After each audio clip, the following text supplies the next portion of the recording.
Vamos lá. Bom, estou gravando já, tá bom, pessoal? Vamos lá, então. Eu vou começar a apresentar para vocês. Se alguém tiver alguma dúvida, alguma coisa, então pode ficar à vontade, tá? Para interromper, perguntar quando necessário, tá bom?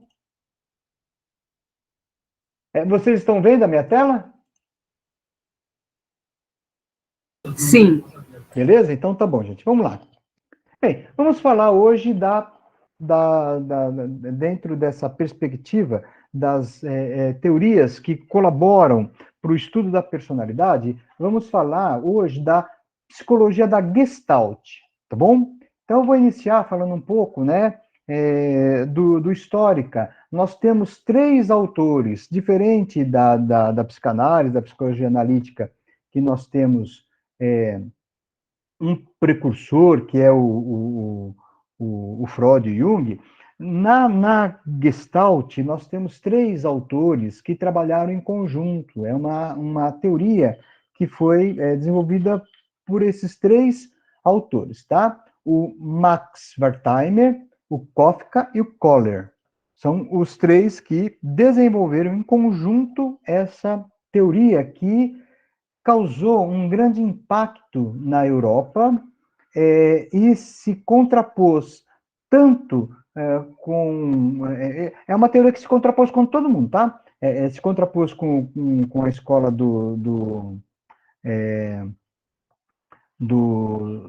Wundt, do Titchener, do funcionalismo, da psicanálise. Eles criaram, né, uma forma bastante específica de compreender a psicologia.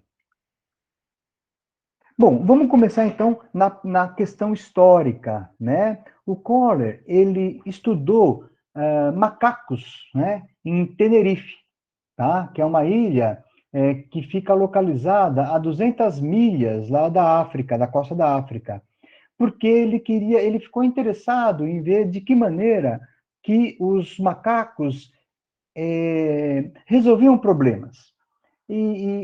Porque até então a ideia de solução de problemas, a ideia da aprendizagem era muito difundida pela associação de ideias, né? Pelo comportamentalismo. E o Kohler, ele viu que os macacos nessa ilha acabavam criando formas específicas de resolver problemas.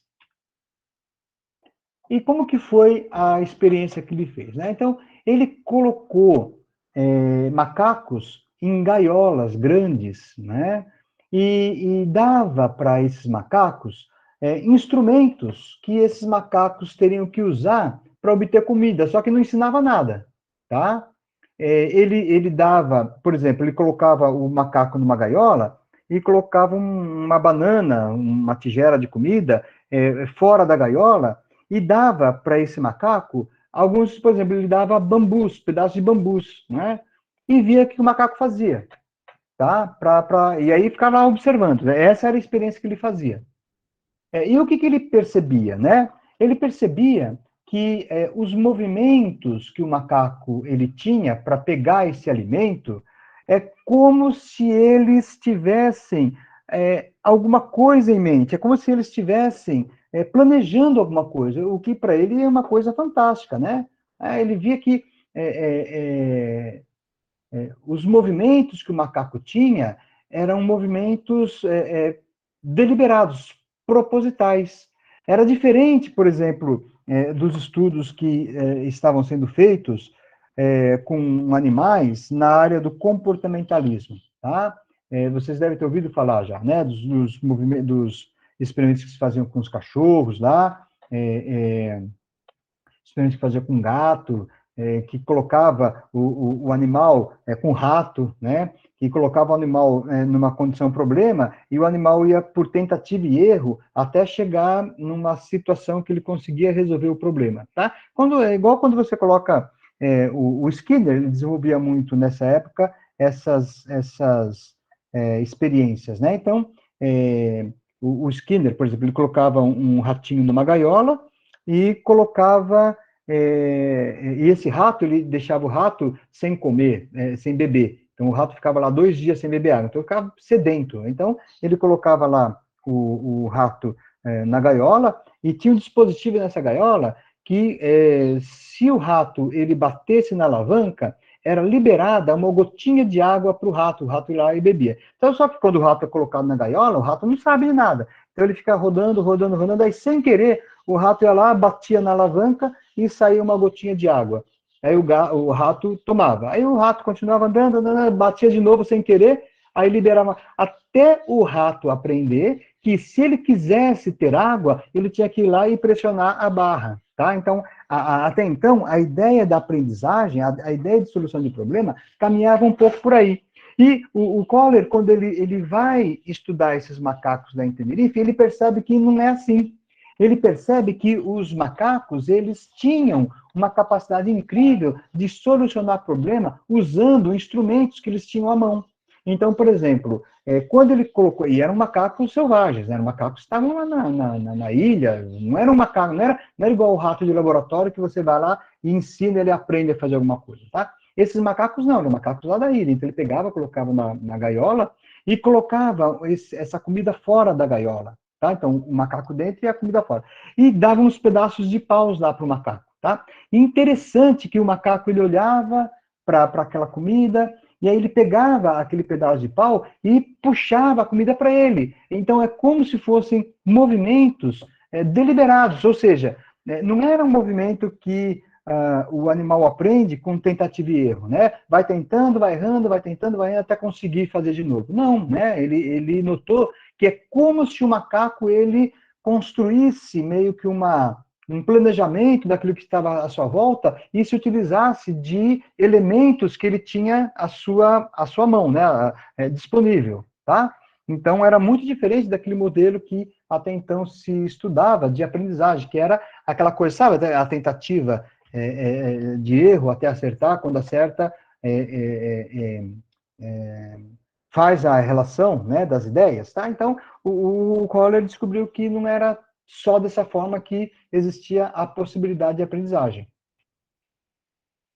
Os chimpanzés, eram chimpanzés, né, que foram estudados na ilha lá de Tenerife, eles exibiram uma maneira diferente de aprender, tá? E as ações desses macacos levaram a outra revolução da psicologia, né? A outra maneira de abordar o estudo da mente e do comportamento. Porque, notem, né? Como se esses animais, eles tivessem aquele que hoje nós chamamos de insight, né? Então ele olha o problema, vê o que ele tem, junta as ideias, vai lá e resolve o problema. Tá? Então, tanto que a ideia do insight, o conceito do insight, é um conceito importantíssimo para a teoria da Gestalt. Então, aqui é onde eu ia colocar, né, o vídeo dos macacos para vocês verem, tá? Infelizmente, eu não consegui, né? Eu tenho um vídeo muito legal, que é o vídeo original mesmo, tá? Do Kohler fazendo é um filme antigo, preto e branco, inclusive, né? Que mostra, né, como que os macacos, eles faziam essas tentativas. Semana que vem eu trago para vocês o vídeo e mostro para vocês, tá? Então, esse aqui é o ponto da aula que eu ia mostrar para vocês, então eu fico devendo, tá? Bem, na mesma época, né, em que havia um movimento muito forte nos Estados Unidos, que era o movimento behaviorista, né, que era um movimento da escola do comportamentalismo, a Gestalt, ela começava a se estabelecer como uma força muito grande na Alemanha. Então, essas ideias que a Gestalt ela trazia, aglutinava novos pensadores. E aí eu quero chamar a atenção de vocês para a seguinte questão, que é o que eu vou mostrar aqui para vocês, tá? A ciência, ela vai progredindo, ela vai evoluindo de acordo com os pensamentos. Então, as ciências, de maneira geral, ela não é o suprassumo do conhecimento, não é que a partir de agora, então, a ciência fez. Não, a ciência, ela vai acompanhando o que se chama de Zeitgeist, né, que é o espírito do mundo, o espírito das ideias, Se lembra quando eu falei em história a respeito da visão de mundo a partir da metáfora da máquina, né? A visão mecanicista de vida, tá? Então, a ciência, de maneira geral, ela vai acompanhando. E a Gestalt, pessoal, ela se contrapôs a essa visão mecanicista de mundo. A Gestalt, ela se contrapõe, porque ela não aceita essa metáfora do relógio, essa metáfora da máquina, ela se contrapõe. Então, é uma escola de psicologia que ela vai contra todo esse modelo, essa forma, e aí ela se opõe, por isso que eu dizia a vocês, né, tanto a Wundt, quanto a Titchener, quanto a William James, quanto ao comportamentalismo, que são todas as escolas da psicologia que acompanhavam a trajetória da ciência tradicional. Só que, veja, começo do século XX, a física, ela começa a lançar novas ideias a respeito das leis da física. Então, ao mesmo tempo em que essas escolas mais tradicionais, né, que nós vimos lá na história da psicologia, a escola do Wundt, do Titchener, do William James, depois, mais tarde, do comportamentalismo, que a gente vai ver na história depois, né? Ao mesmo tempo que essas escolas, elas seguiam aquele modelão tradicional de ciência, vocês se lembram, né, que eu disse a vocês que o Wundt, para poder elevar a psicologia ao status de ciência, teve que submeter o conhecimento da psicologia numa formulação matemática para conseguir ganhar o status de ciência. Caso contrário, não seria reconhecida como ciência na época que ela foi, né? Então, era um modelo tradicional, uma forma mecanicista, reducionista, que era a pegada da ciência na época, tá? Então, até o século XIX, isso era fazer ciência, era isso. Aquele modelo positivista de você reduzir tudo à matemática, de você reduzir, olha só, presta atenção, você tinha que reduzir os fenômenos, a sua parte componente, para estudar de que maneira aqueles componentes se relacionavam entre si. Então, esse era um modelo de ciência tradicional. Vocês já viram? Claro, já viram, né? Só vou lembrar vocês. Aquele desenho do átomo, né? Sabe, lembra do átomo, né? Que tem uma bolinha no meio e tem umas elipses assim, né? Então você tem lá no centro do átomo, você tem os nêutrons e os prótons, lembram disso, né? Tem os nêutrons e os prótons, e circulando em volta você tem o quê? Você tem os elétrons, não é isso, né? Então você tem os nêutrons, que é a carga neutra, você tem os prótons, que é a carga positiva, e você tem os elétrons, que é a parte negativa. Vocês lembram disso, né? Que vai circulando assim. Bom, pois é, a teoria da relatividade, o Einstein falou que não tem nada a ver, isso é tudo papo furado. O Einstein falou, ixi, isso não tem nada a ver com o átomo. Né? O átomo não é assim, o átomo é outra coisa. Ao mesmo tempo que a física tradicional, ela calculava peso do átomo, o Einstein falou, olha, não dá para você fazer isso, não é bem assim, né? A teoria da relatividade, o Einstein diz, olha, ou você calcula a velocidade do átomo, ou você calcula a massa, porque ele se movimenta de maneira tão rápida, né? As coisas são tão, né? Foi daí que você cria a condição de dividir o átomo, né? Tá certo? Até então, o átomo, a própria palavra átomo significa indivisível, mas né, com a nova física, né, você dividiu o átomo, você criou condições de dividir o átomo. Foi daí que gerou o quê? Toda aquela questão da energia atômica. A energia atômica, na verdade, o que é, pessoal? A energia atômica é a energia conseguida com a fissura do núcleo do átomo. Você consegue partir o núcleo do átomo, que é coisa que até então era impossível fazer. Né? Então, todos esses estudos vão mostrando que aquela física tradicional, que vem lá desde Newton, lembram? Não é de E de Newton, é de Newton, E de Newton, não, é E, né? Tá certo? Né? É só uma brincadeira. Da física de Newton, né? Que falava que dois corpos não podem ocupar o mesmo lugar no espaço, daquela coisa, né? Que o Newton formulou em termos de teoria, que é uma teoria da física que gerou grandes conhecimentos, gerou grandes possibilidades de avanço, etc, etc. Só que quando você começa a estudar algumas coisas, você vai ver que aquela física tradicional, ela não explica, tá? E aí você começa a criar meio que uma crise na própria ciência da física, que foi o que o Einstein fez, né? O Einstein, ele criou um problemaço lá na física, né? Porque ele entra com uma nova teoria que acaba com aquela visão tradicional e mecanicista da física, tá? Então, notem, é uma outra maneira de ver a ciência, é uma outra maneira de se entender o conhecimento científico. E aí, as escolas que já estavam naquela pegada mais tradicional continuaram, e a Gestalt já entra nessa nova forma de estudar a ciência, né? Então, a Gestalt já entra com esse novo paradigma, tá? Então, por isso que a gente fala que houve uma revolta da Gestalt, né? Que daí os teóricos da Gestalt, né, eles protestavam, né? Falavam, não tem nada a ver, né? Então, essa revolução, eles se mostravam contrários, né, às ideias do Wundt, tá? E contra os outros sistemas de pensamento da própria psicologia tradicional, tá? Então, eles se revoltam tanto contra Wundt, contra o Titchener, contra os funcionalistas, né? Eles, muito embora algumas coisas, né? Algumas inspirações eles pegavam, tá?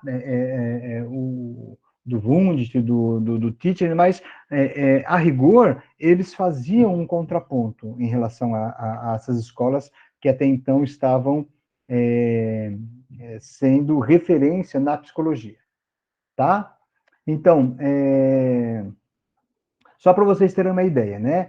No início do século, o behaviorismo de John Watson, né? Vocês vão ver isso depois na história da psicologia, tá? Mas o behaviorismo, ele começa a fazer um ataque muito forte as ideias do Wundt, tá? Também ao Titchener e também ao funcionalismo, é o que eu dizia a vocês. Então, você tem, né, uma contraposição muito grande entre as escolas, tá? Então, embora o movimento da Gestalt contra a visão de Wundt acontecesse no mesmo momento histórico em que ocorria esse movimento do behaviorismo do John Watson, né? Atacando Wundt, tá? Muito embora fosse ao mesmo tempo que também a Gestalt atacava Wundt, tá? Foram movimentos independentes, né? A Gestalt na Alemanha, tá? O behaviorismo e o funcionalismo nos Estados Unidos, tá? Eles se contrapunham às ideias do Wundt, né? Mas eles eram movimentos independentes, tá? Tanto que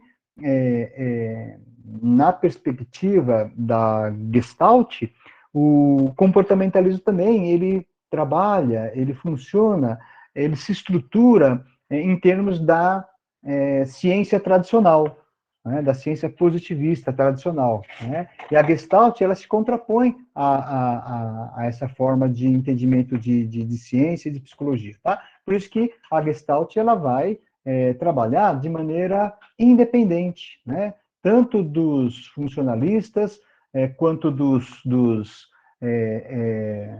estruturalista, quanto dos comportamentalistas, né, dos behavioristas, é uma escola independente, né? Independente e inovadora, tá? Porque ela vai compartilhar dos princípios científicos que estavam, na época, sendo iniciados e se contrapondo em relação à ciência tradicional, tá?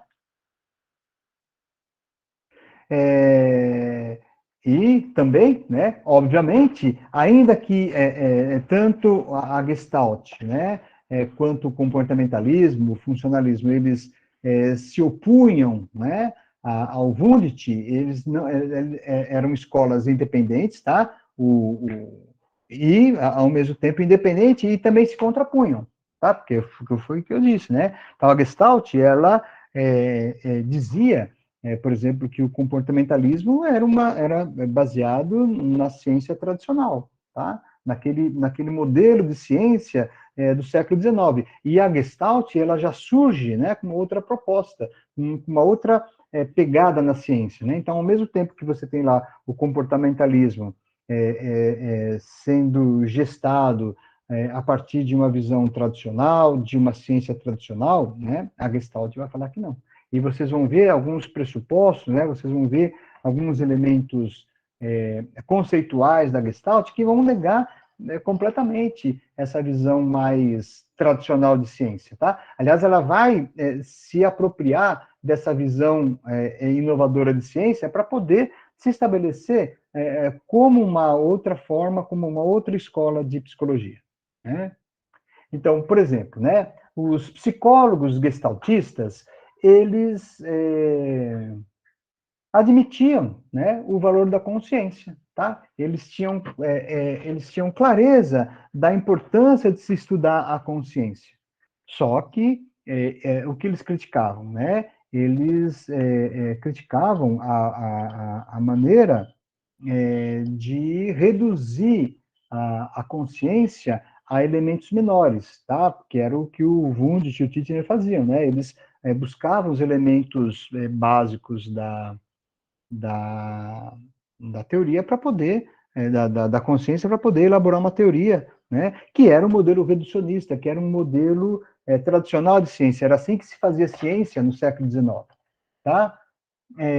Diferente dos psicólogos behavioristas, né? Os behavioristas, pelo menos o que chama de behaviorista radical, os primeiros behavioristas, os primeiros comportamentalistas, eles se recusavam, né, a compreender o valor do conceito de consciência na psicologia científica. Eles tinham uma visão positivista, de tal maneira que eles defendiam a ideia de que, para ser ciência, o fato, o objeto a ser estudado, ele tinha que ser palpável, ele tinha que ter uma certa objetividade, e consciência não tinha essa objetividade, né? Então, o que eles diziam que não dava para estudar ciência, eles não reconheciam a consciência, né, como um objeto a ser estudado pela ciência. Eles falavam, ó, consciência, mente, Deus, fé, são coisas abstratas e não dá para a gente estudar. Então, eles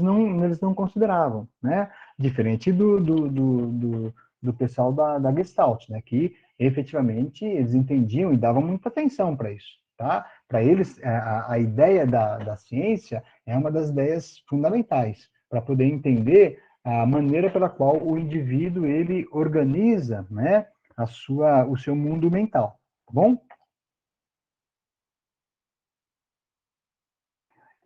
Os psicólogos da Gestalt, né, eles comparavam a abordagem do Wundt, né, como uma construção de uma casa, né?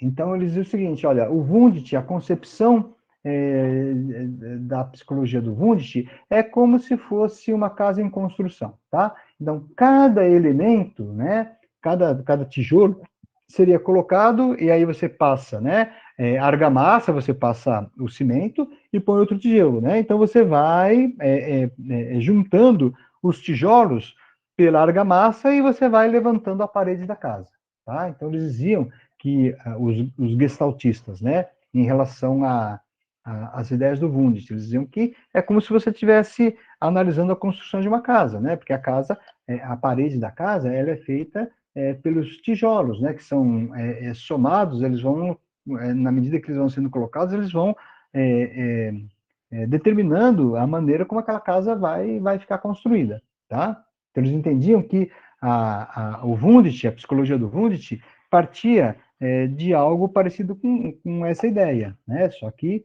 para poder descrever a consciência, tá? E aí, né, vinha uma das críticas, né, que os psicólogos da Gestalt faziam a Wundt, né? Então, eles não aceitavam a ideia fundante, né, do pensamento do Wundt, que a percepção dos objetos seria a junção dos vários elementos, né? Formando meio que uma espécie de pacote. Eles diziam que não é assim, né? Eles diziam que não dá para você entender a, a percepção dos objetos como se fosse uma junção de vários elementos que o seu que o seu organismo tem, né, que vai pegando a percepção de várias a percepção, né, de várias coisas e montando na sua cabeça a ideia. Eles diziam que não é bem assim, tá? Eles vão trabalhar, a Gestalt trabalha fundamentalmente com a questão da percepção, tá? E só que eles têm uma outra ideia, né? Eles vão defender a ideia de que o todo é diferente da soma das partes, tá? E aí eu vou dar um exemplo para vocês, né? Pensem numa sala de aula, tá? O todo é a sala de aula, mas nessa perspectiva da Gestalt, esse todo não é simplesmente juntar cada aluno, cada um de vocês, independentemente um do outro, a junção de todos. Por quê? Porque a Gestalt vai entender que, no caso da sala de aula, existem outras coisas, né? Que, se você estiver sendo analisado sozinho, sem olhar o contexto da sala de aula, você não vai ter como entender o grupo da sala de aula. Você, para entender o grupo da sala de aula, é isso que eles vão defender a ideia, né? Você teria que estudar a sala de aula. Se você divide, aí é aquela ideia do reducionismo, né? O reducionismo vai dizer isso, você divide a sala em partes, né? E estuda essas partes para saber como que o todo funciona. Os gestaltistas não compartilhavam dessa ideia, não, né? Eles diziam que quando as pessoas estão juntas, elas têm uma forma diferente de constituir o próprio grupo, né? Então, não dá para você simplesmente pegar partes desse grupo e tentar entender como que o todo funciona. Para você entender o todo, você precisa efetivamente estudar o todo. É isso que eles defendiam. É nesse sentido, né, que essa frase ela representa essa ideia. O todo é diferente da soma das partes. Tá bom? Então, o que eles faziam? Né? Eles insistiam nisso, né? Eles insistiam em alegar que quando se combina elementos sensoriais, né, você vai formar um novo padrão ou uma nova configuração. Porque nós não somos, nós não podemos pensar que somos um mero somatório de uma coisa e de outra, tá? Nós temos, né, nessa junção entre as pessoas, nessa junção no que diz respeito à organização do todo, do grupo, você tem algo muito maior do que a soma das partes. Tá? E aí tem um exemplo bacana. Se juntarmos um grupo de notas musicais, surge uma melodia, ou um tom, né? Que é relativo àquela combinação de notas. Tá? Essa combinação ela vai gerar a melodia, vai gerar a música, né? Tá? Que não vai ter outro precedente. Ela funciona por conta da maneira como ela é tocada, na ordem, no tempo, percebem, né? Então tem todo um conjunto de elementos aí que estão presentes para que no final das contas você tenha efetivamente a música sendo tocada, né? Então o que eles vão falar, né? Que surge uma melodia, um tom, né? Que é algo que não existia em nenhuma das notas separadas individualmente. Então, se você pega, se você usa, sei lá, Dó, Ré, Mi, Fá, para poder escrever essa música, a junção entre elas é que vai te dar essa melodia. Não, se você estudar cada uma de maneira isolada, você não vai ter uma noção de como elas seriam caso elas fossem juntadas. Tem o tempo que cada nota vai ser tocada, tem a posição cada uma, tem uma série de coisas, né, que mostram que o todo é muito maior do que as partes somadas. Bom?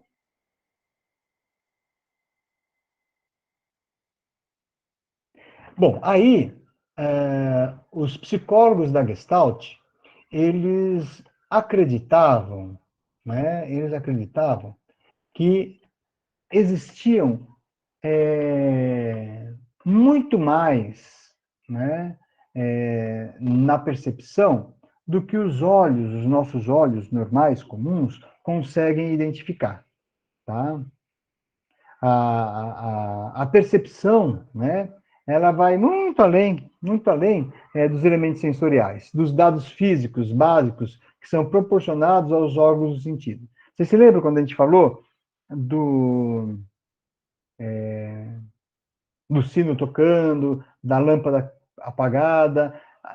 É o que eles queriam dizer, é o seguinte, né? Olha, muito embora nós, né, estejamos sendo submetidos a outros elementos, né? A percepção, né? Ela pode perceber e a gente não notar, né? Então pode ser que na hora de que vai configurar o raciocínio, a hora que vai configurar o que se pensa sobre determinada coisa, o que se vê, o que se percebe, o que se sente, né? Pode ser que nessa transição alguma coisa não ficou exatamente como nós imaginaríamos que fosse, e aí toda aquela junção de elementos pode me dar uma coisa maior ou menor em relação ao objeto que estou estudando. Mas, com certeza, não dá para dizer que o todo, né, é igual à soma das partes. Não, o que eles dizem é o seguinte: a soma das partes é muito maior, né? O todo é muito maior do que a mera junção das partes. Tá bom? Essa aqui é a figurinha do átomo que eu tinha falado para vocês. Lembra o átomo, né? Que a gente conhece, o átomo tradicional é esse aqui, né? Que eu coloquei aí para vocês verem, tá? Vocês se lembram dele, né? Como que era? O núcleo aí é composto por prótons e nêutrons, né? E em volta aí, né? O movimento do elétron, né? Só que a partir de Einstein, né? Não é mais assim que a gente entende o átomo, né? O átomo é uma coisa completamente diferente, tá certo? Bem, aí é que tá. Então, se o todo ele é maior do que a mera soma das partes, né?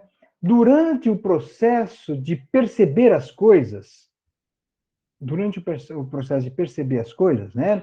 A nossa mente, ela vai criar coisas, né? Ela vai formar uma experiência completa que é diferente dos demais. Então, se eu vejo uma coisa, um exemplo disso é a ilusão de ótica. Às vezes eu estou caminhando na rua, tá certo? Aí, de repente, eu vejo um saco de plástico, né? Carregado pelo vento, eu posso imaginar que é um gato, que é um cachorro. Aí eu pego, falo, olho lá, vejo ele, falo, não, é um saco. Não é assim a nossa ilusão de ótica que a gente tem? É isso, né? Ou seja, o nosso cérebro, ele vai criar coisas que nem sempre aconteceram. Né? O processo de percepção é isso, né? A gente vai criar coisas, né? E que só nós vemos, tá? São coisas muito particulares.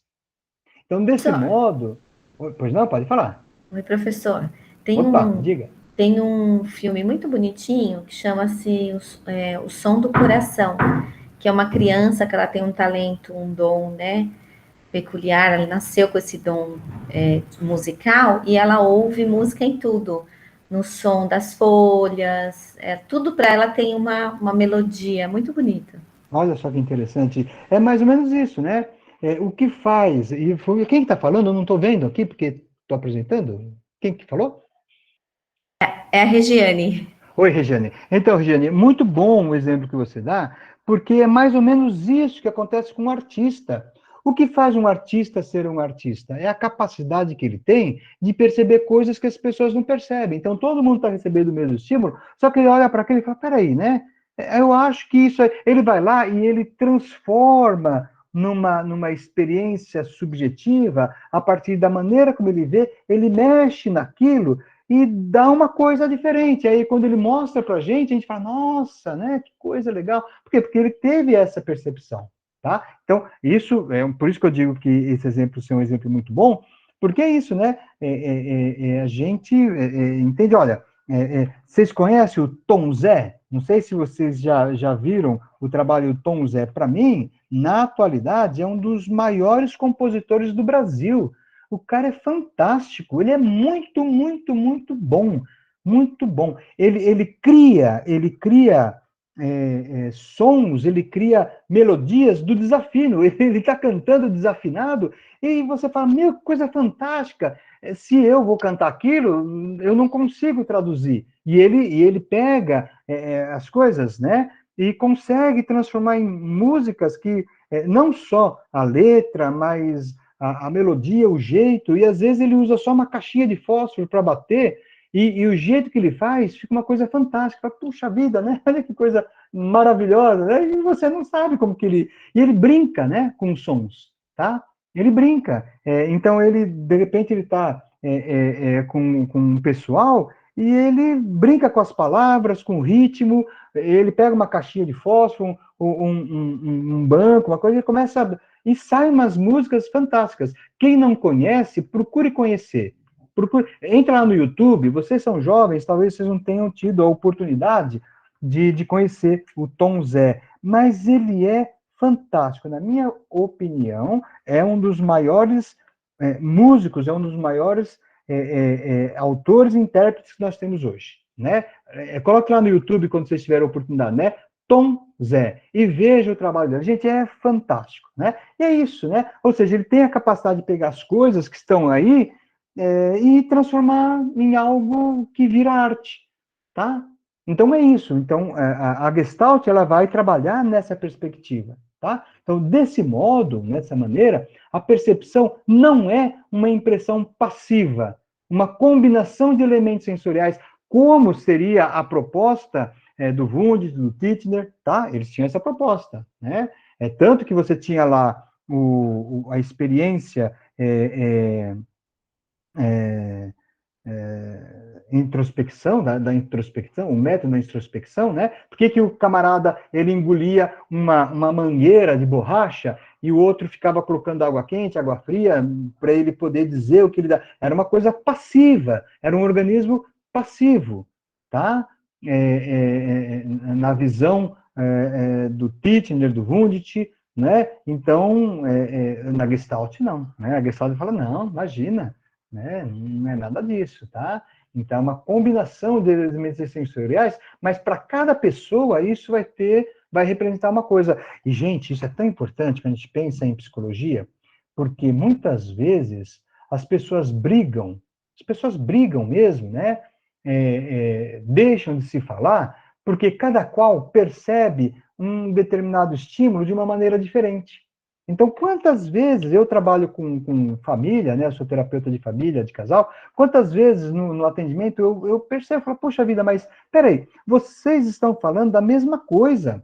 Vocês estão falando, vocês dois concordam com a mesma coisa, mas o que acontece? Cada qual tem uma maneira diferente de perceber aquela coisa. E aí as pessoas ficam achando que todo mundo vai perceber aquela coisa de acordo com a percepção dele. E não é, cada pessoa é um universo, cada pessoa pensa as coisas de uma maneira diferente. E na relação, isso muitas vezes, né, acaba ocasionando essas situações de desavença, de brigas, tá? A Gestalt vai trabalhar, vai mostrar exatamente isso, né? Então, o que a gente tem que fazer? A gente tem que considerar que cada qual percebe o mundo de maneira diferente, tá? E cada qual consegue falar, cada qual são coisas de cada pessoa, né? Então, por isso que a Gestalt vai dizer o seguinte, a percepção não é uma impressão passiva e uma combinação de elementos sensoriais, mas uma organização ativa desses elementos, tá? De modo que cada qual vai ter uma experiência muito específica. Muito embora, eu vou mostrar aqui para vocês, existem algumas leis de organização, né, de percepção, que são leis gerais, tá? Mas, de qualquer forma, é isso que a gente vai notar, tá bom? Que é muito da experiência própria que vai levar, né, ao entendimento do mundo, tá bom? Dá uma olhada nisso aqui, gente. Olha só que figura é essa, que figura mais interessante, né? Dependendo do meu direcionamento, do foco da minha visão, eu vou ver pernas de mulheres né? Ou pernas de homens, tá? Ou, se vocês preferirem, eu não sei se são pernas de homens, né? Mas eu posso dizer pernas com um sapato considerado um sapato feminino, né? Que é uma pessoa, né? Uma perna, né? E dependendo do meu olhar, eu vou ver um traje, né? Que é considerado um traje masculino, é uma calça, um sapato que é considerado um sapato, né? De um traje masculino, certo? Então vejam, depende da maneira como eu olho, mas o desenho é um todo. Então, para eu poder entender esse desenho como um todo, eu tenho que me afastar aqui, tá certo? E olhar o desenho de maneira geral. Se eu me direcionar apenas para um ponto, eu vou ver aquilo que eu estou vendo. Eu não consigo, e às vezes é isso que acontece. Às vezes a pessoa está vendo o sapato preto e eu vejo o sapato branco, na mesma figura. Só que se eu não conseguir ampliar o meu olhar, tá vendo? Por isso que o todo é maior do que a soma das partes, tá? Então, se eu não olhar para o todo, eu não vou ter a dimensão desse desenho, tá bom? Se eu fixar no ponto só, é só aquilo que eu vou ver. Olha só esse outro desenho, gente, coisa mais fantástica, né? Da mesma maneira, se eu apenas olhar para as figuras claras, eu deixo de ver as figuras escuras, não é? E elas se complementam, tá? Então, é exatamente isso que a Gestalt vai defender, essa ideia que a Gestalt vai defender, né? Então, se vocês olharem, né, para essas figuras, tanto os cavaleiros pretos quanto os cavaleiros brancos, né, a cor preta e a cor branca, eles são iguaizinhos, só que eles estão dispostos de tal maneira que a figura se complementa. Por exemplo, dê uma olhada aqui nesse cavaleiro preto, o primeiro cavaleiro preto da primeira linha no canto superior esquerdo. Né? Aqui ele não está cruzando com outro cavaleiro branco, tem só ele, então você vai ver claramente o desenho dele. Agora, quando você olha aqui no meio, a coisa vai ficar meio muvucada, né? E aí, se você não olhar de maneira ampliada, se você não olhar de maneira ampliada, você não vai conseguir enxergar os dois, tá? Então você tem que considerar isso e enxergar os dois. Se eu ficar olhando só as figuras claras, só as figuras brancas, eu não vejo as outras, tá? Então a gente fica uma coisa ou outra, tá bom? Então a gente precisa ampliar, né, para conseguir ver o quadro de maneira geral, tá? Olha essa outra figura, que coisa mais interessante, né? São figuras de xadrez que estão dispostas de uma tal maneira, né, com um jogo de luzes, que se eu olhar para o vão entre as peças do xadrez, eu vou enxergar perfis de pessoas, uma olhando para a outra, parece que elas estão com uma túnica, né? E uma com a cabeça inclinada uma para a outra, né? Só que, na verdade, se eu olhar para as peças do xadrez, tá? Eu não enxergo isso, eu enxergo outra coisa, né? Eu enxergo as peças do xadrez, tá? Então, vocês entenderam? Então, a Gestalt, ela vai fazer a defesa dessa ideia, ou seja, dependendo da maneira, dependendo da experiência que você tem, dependendo da forma como você entende as coisas, é o mundo que você vai ver. É claro que aqui, né, esses exemplos que eu estou usando para mostrar para vocês, é uma coisa recortada, né? Mas no dia a dia é isso que acontece. Muitas vezes eu escuto, olha só, gente, isso é muito interessante. Muitas vezes eu escuto uma pessoa falar uma coisa que a pessoa não falou. Eu escuto coisas que não, eu vejo coisas que não aconteceram. Só que, como eu vejo rapidamente, eu vou tomar aquilo que eu vi, aquilo que eu interpretei de realidade, como a coisa, como a verdade, né? Então, por isso que é importante, né? A gente considerar que nem tudo aquilo que a gente vê, nem tudo aquilo que a gente percebe, realmente é uma manifestação da verdade. Não significa que aquilo que eu estou vendo é real. Às vezes não é, tá? Então, a Gestalt, ela vai se ocupar muito, né, dessa perspectiva, tá? Tomando um cuidado. Olha, nem sei. Quantas vezes acontece comigo eu ter certeza que falei uma coisa e quando eu vou ver, eu não falei, né? Mas eu tenho certeza que eu falei, mas nem sempre, né? Quantas vezes eu tenho certeza que eu vi alguma coisa e não vi?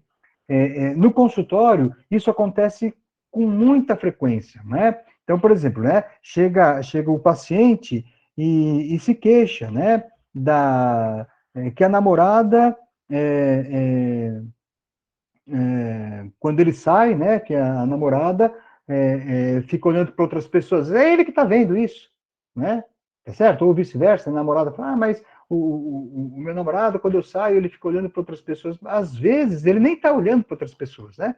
Tá certo? Ele nem, mas ela está vendo aquilo, tá? Às vezes, por conta de uma experiência que ela teve, uma situação, ela interpreta aqueles movimentos que a pessoa tem a partir da experiência dela, vocês entenderam? Né? Então, a partir da experiência que ela tem, ela enxerga o mundo daquele jeito. Né? Então, a Gestalt, ela traz essa advertência, olha, cuidado, nem sempre aquilo que você está interpretando é exatamente aquilo que está acontecendo. Então, tem que ter esse cuidado. Né? Então, a pessoa ela tem que ter essa coisa que eu falei para vocês. Eu, como trabalho com um casal, isso é muito recorrente. Né? Queixas de ciúme, queixas de insatisfação, porque acha que um faz isso, outro faz isso, e às vezes não é nada disso, né? Às vezes é coisa que a pessoa tá interpretando, né? A partir da visão, da imagem que ela tem, né? Outra situação de família também que acontece, né? Muitas vezes o pai fala assim, ele é muito mal educado. Ele, outro dia, falando do filho, né? Outro dia ele entrou, não cumprimentou ninguém, bateu a porta, entrou e foi para o quarto dele e não quis conversar. Onde já se viu? Isso é um absurdo. Às vezes, o rapaz, ele passou por uma experiência muito difícil na vida dele, e naquele momento, né? E ele não queria conversa com ninguém. Só que se isso não for esclarecido, se isso não for conversado, fica na cabeça daquele pai o fato do menino não dar satisfação, entrar, se folgar. Vocês entenderam? Então, a Gestalt ela vai atentar para isso, né? Depende, como essa figura aqui eu estou mostrando para vocês, depende de como você está enxergando a coisa. Você vê uma coisa, outra, então você tem que ampliar, né? Você tem que ampliar a situação para poder entender efetivamente o que está acontecendo. Tá bom? E isso é gerador de confusão, né, pessoal? É gerador de conflitos, tá bom? Nas relações. Olha só essa figura aqui. O que vocês veem quando vocês olham para uma figura como essa? Né? Vai depender do olhar que vocês têm. Vocês vão ver uma pessoa, provavelmente uma moça, né? Com um capuz, caminhando num bosque. Mas você também pode ver uma outra coisa. Você pode ver a expressão, né? Um rosto, né? No meio aí, né? A formação de um rosto, né? Quantas vezes nós temos a ilusão, tá? Então, muitas vezes a pessoa ela tem certeza que ela viu um fantasma, né? E às vezes, na verdade, não era um fantasma. As crianças muitas vezes têm medo de cabides, né? É até uma coisa que vira piada, essa coisa toda, né? Porque às vezes tem um cabideiro no quarto e a criança acorda, a hora que ela olha aquilo, ela tem impressão, pode ser que ela estava assustada, com medo, enfim, né? Então ela já tem aquela propensão para ficar assustada, a hora que ela vê aquilo, ela fica com medo, né? Ela tem a impressão que é um monstro, uma pessoa, uma coisa aí que está aí para atacá-la, tá? Que é isso, né? Então vocês entenderam? Então existe uma tendência do cérebro de capturar imagens, né? De capturar sons, de capturar cheiros, tudo tem a ver com os órgãos do sentido, né? E dá para a gente uma noção de realidade que nem sempre é a manifestação daquela realidade. Às vezes é uma coisa que foi criada na nossa cabeça, tá? Olha só essa outra figura aqui interessante, né? No primeiro momento, você olha, você tem a impressão que é uma caveira, né? Uma caveira não, um crânio, né? Nossa!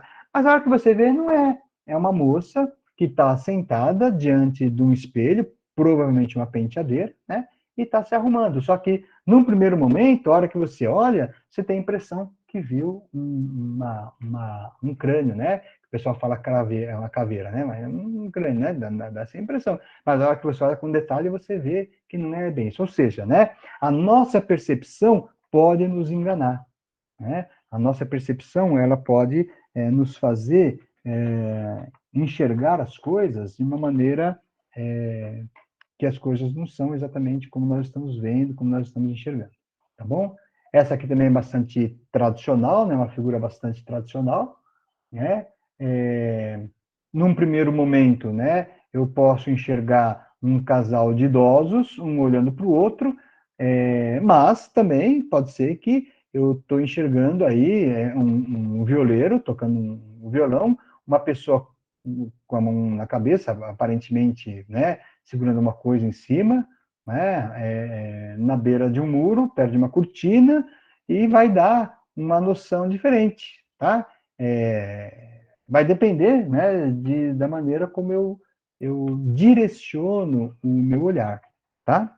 É isso que a Gestalt vai pensar. Olha essa figura, pessoal, a coisa mais estrambólica, né? Se vocês olharem fixamente para ela, vocês vão pensar, peraí, né? Essa água, como que a água tá subindo essa água ou está descendo, né? Qual é que funciona, né? De onde que vem, né? Olhem para vocês verem, né? Ou ela sai, é como se ela estivesse subindo, né? Vai depender da maneira como você olha, tá? Percebem? Como que ela é né? Quer dizer, ela está movimentando a roda, que movimenta a água, que faz a água subir. É uma coisa, né, bastante interessante também, né? Um desenho bem significativo. Tá? Esse elefante de 5 patas, né? São 5 patas mesmo ou é uma impressão que eu tenho? Né? Se eu olhar, de repente, falar, puxa vida, né? Eu vou contar, nossa, ele tem 5, mas cadê as outras? Cadê a pata dele? Né? Onde que está? Né? Então, a hora que você olha de uma maneira mais general, você se confunde. Né? Onde que estão as patas dele? Né? Parece que a pata começa, mas não termina. Parece que só tem a pata de trás, né? Que dá para ver direito, mas vocês percebem, né? A maneira como foram dispostas as linhas do desenho, né, nos confunde, tá? Então, se eu olho de maneira rápida, eu não percebo isso, mas se eu me atentar para os detalhes, eu vou ver que é um desenho meio esquisitão, né? Por quê? Porque o todo é maior do que a soma das partes. Essa aqui também é outra figura bastante tradicional. Essa coluna, ela é retangular ou ela é redonda? Vai depender da maneira como você fixar o seu olhar. Se você começar a olhar para esse arco de cima, você vai olhar, vai descer e você vai enxergar a coluna quadrada. Mas se você partir de baixo e subir, você vai enxergar a coluna redonda. Então, a coisa assim também, né? É uma outra forma, né, uma outra construção que leva a gente a essa dúvida. E aqui, né, esse barquinho, né, que ao mesmo tempo parece uma ponte, mas ele vai se dissipando e vira um barco, né? Notem, né, como é que a construção da minha imagem, né, ela vai sendo modificada, tá certo? E aqui, mais um desenho, né? Mais um desenho que deixa a gente meio confuso, tá? Então, vocês percebem, né? Que a nossa percepção, quando não tem alguma coisa fixa, a gente fica meio que confuso, né? Esse aqui é outro desenho confuso, né?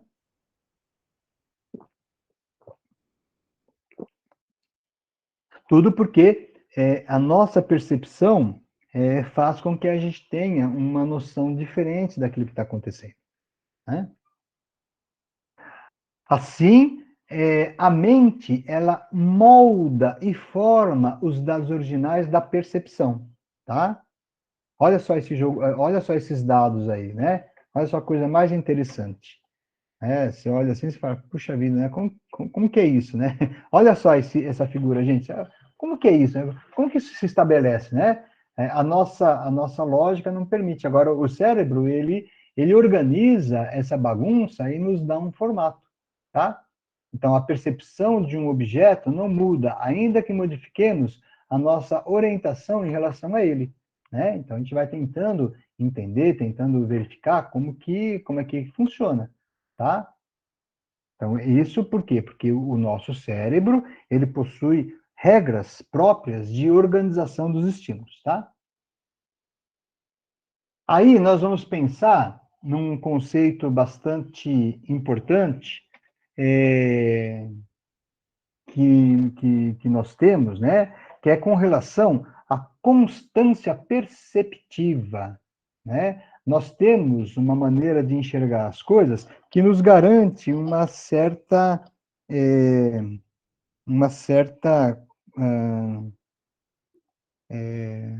constância, né? Nós percebemos as coisas de maneira mais constante, tá? Que é o que nos ajuda, né? Imagina, se você não tivesse clareza essa sua constância perceptiva, se você vai no cinema, quando você vai no cinema, por exemplo, né? E você senta, se você não consegue sentar bem de frente à tela, vamos supor que é um filme que você quer assistir muito, coisa e tal, e está lotado, e aí só tem um ingresso na ponta da direita para você ver. Então você vai sentar lá, você não vai estar no centro da tela, você vai enxergar a tela, se você olhar para a tela, você não vai enxergar um retângulo, né? Tá? Por quê? Porque tem a questão do espaço, coisa e tal, mas o seu cérebro, ele vai manter aquela visão como um retângulo, tá? Então, essa é uma propriedade que o nosso cérebro tem, né? Então, sempre que a gente vai olhar para as coisas, a gente já tem uma noção, né, de que aquilo tinha aquela constância, tá bom? Por isso que a gente, quando olha aquelas figuras, a gente acha meio esquisita, porque elas quebram um pouco essa constância perceptiva que a gente tem. Constância perceptiva é um conceito que um pouco mais à frente eu vou me deter mais nele, tá? Bem, de qualquer maneira, né, o que acontece é que ocorre na física, de maneira geral, mudanças, né, no espírito, tá? No espírito da própria visão científica. Então, nas últimas décadas do século XIX, as noções da física tornavam-se cada vez menos atomísticas, com o reconhecimento e aceitação dos campos de força, tá? Os campos de força, que são regiões ou espaços atravessados por linhas de força, né? Como, por exemplo, a força elétrica. Vocês já fizeram aquela brincadeira de colocar um ímã embaixo de um papel e jogar limalhas de ferro sobre aquele papel? Aí você vai ver como é que se dá o campo de força dela, né? Mais ou menos assim, ó. Já fizeram essa experiência? Né? São os campos de força. Então, você pega um ímã, né? Você pode fazer essa experiência aí, né? Aliás, até tem um ímãzinho aqui, ó. Eu podia ter preparado essa experiência para vocês. É que eu não tenho limalha de ferro, né? Eu tenho um ímã aqui, né? Se eu pegar esse ímã e colocar olha, se tivesse limalha de ferro, né? Até faria aqui com vocês, mostrar para vocês. Aí vocês vão ver um campo de força acontecendo aqui, né? Tá? Ele faz isso. Então, você vai ver a limalha de ferro, ela se distribui de maneira harmônica, assim, né? Tá? Ela fica exatamente como vocês estão vendo aqui. Acho que vocês já viram essa experiência, né? Você já deve ter visto isso, tá? Então, isso aí, a física, ela começa a estudar essa coisa de campo de força. Falou, peraí, né? O que tem de mecânico aqui, né? Que coisa é essa que organiza as coisas e a gente não vê? Né? Então, os físicos eles começam a se ocupar do estudo desses campos de força para poder entender um pouco mais outras coisas. Então, olha, não dá para a gente manter aquela ideia mecânica da vida. Né? A gente precisa ampliar, a gente precisa pensar de maneira mais aprofundada as coisas, né? Tá? Então, o magnetismo, que é isso que eu mostrei para vocês, quando limalhas de ferro são sacudidas em uma folha de papel, colocada sobre um ímã, os pedacinhos formam um padrão característico, tá? Que é mais ou menos isso aqui, né? Tá? Eu tenho um videozinho também desses campos de força, da limalha de ferro, tá? Eu vou tentar, na semana que vem, eu vou tentar colocar esses vídeos para vocês verem, né? Que às vezes a pessoa não teve a oportunidade de fazer essa experiência, mas é uma coisa muito interessante, né? E aí você vê desenhado o campo de força, você vê como que o campo de força daquele ímã, como que ele funciona, tá? Bom, então, quando esse pessoal começa a estudar esses campos de força, né, eles vão entender esses campos de força como um conceito novo, né?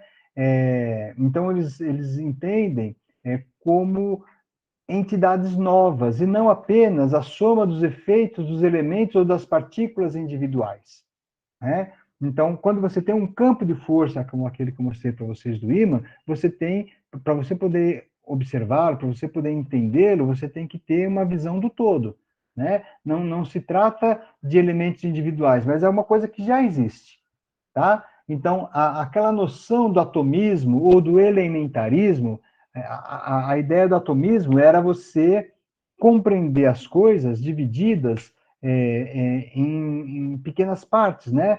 E até chegar no átomo, que seria o indivisível, né? Que seria a menor partícula existente, tá? Então, essa nova física, ela já não vai compactar com essa ideia, tá? Tanto que eles conseguem, né, a partir de toda essa reflexão e tudo mais, você consegue dividir o átomo, né? Coisa que até então não existia essa possibilidade, tá? Então, essa noção do atomismo, do elementarismo, do reducionismo, que até então era tão influente, né? Ele passa a ser reconsiderado, né? Passa a ser repensado, né? Opa, será que realmente isso acontece? Será que não existem outras formas de entendimento da vida? E é nessa toada, nesse sentido que entra a Gestalt, tá? A Gestalt, ela pega carona nessa visão de mundo e vai entender dessa outra forma, tá? Então, as noções que são oferecidas pela Gestalt, pelos psicólogos da Gestalt, vão refletir exatamente essa nova física, né? Então, de novo, os psicólogos estavam imitando as ciências naturais que já estavam estabelecidas, né? Por quê? Porque é um paradigma, né? É uma forma de se constituir o conhecimento, né? Então, a física, ela é uma ciência, né, paradigmática, tá? Que ela vai oferecendo formas de compreensão da vida, formas de compreensão das coisas de maneira geral, né? Tá? Então, é nesse sentido que a Gestalt ela vai contribuir, a Gestalt vai colaborar, né, para o entendimento da vida, para o entendimento das dificuldades e tudo mais, tá? Então, um terapeuta gestaltista, o que ele vai fazer é ajudar o indivíduo a ampliar a sua visão de mundo, porque ele já vai considerar de antemão as dificuldades que a pessoa tem de fazer essa análise de maneira mais geral, né? Existe uma tendência da gente ir fechando o nosso campo de visão, tá? Existe uma tendência geral da gente ir limitando a nossa maneira de conhecer e de perceber as coisas, tá? A Gestalt, ela se propõe a ampliar essa forma de se compreender as coisas, tá bom? Eu vou encerrar por hoje a minha apresentação aqui, para ver se tem dúvidas, para ver se alguém gostaria de falar alguma coisa. Professor, Pois não? essa abordagem, a Regiane, tá? Essa Oi, abordagem Regiane. gestaltiana é ainda bem utilizada nos dias de Sim, hoje? É? sim, sim, sim. Ela não é tão difundida. Hoje você tem poucos terapeutas gestaltistas, tá?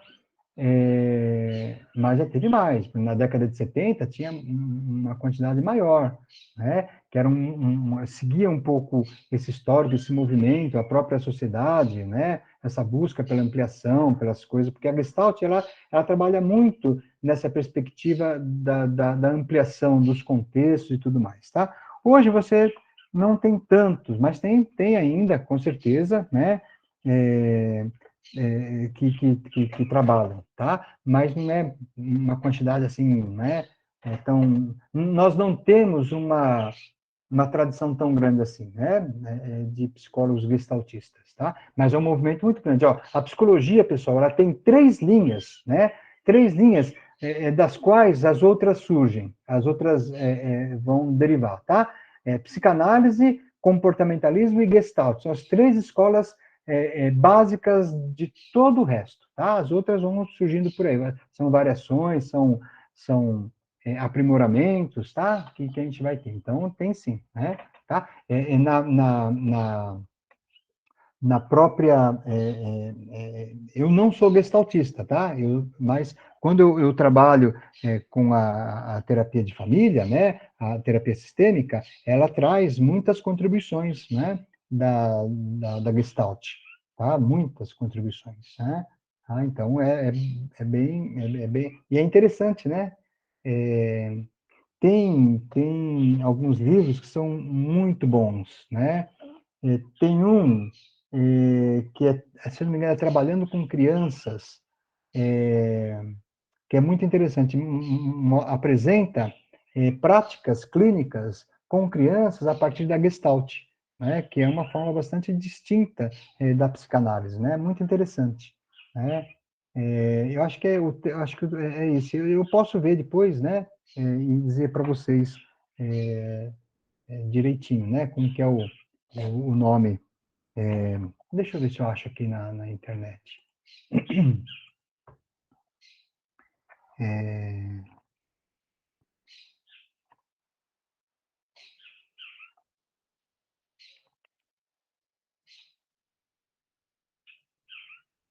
Deixa eu ver, acho que é essa aqui, ó.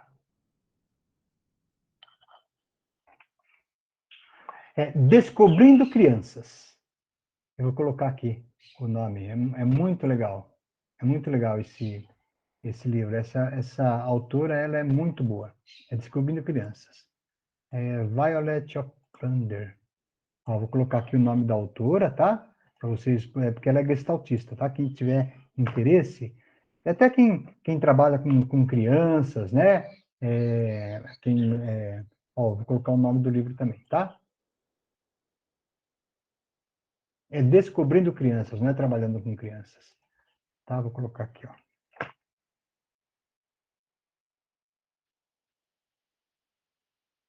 É muito interessante, né? Esse livro, tá? Ele traz, né?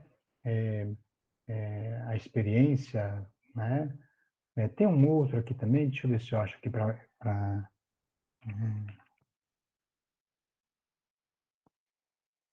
Ó, tem um outro aqui.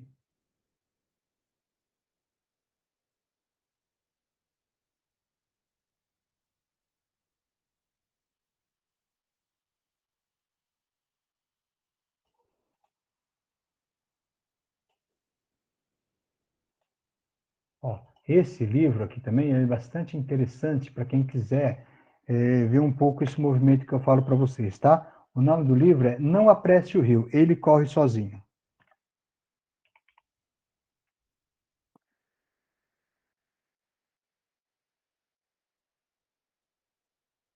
Eu vou colocar o nome do autor. Ó. Então, quem tiver interesse aí, né, em pesquisar, ler, né, esses são alguns autores, né, que trazem e assim, né,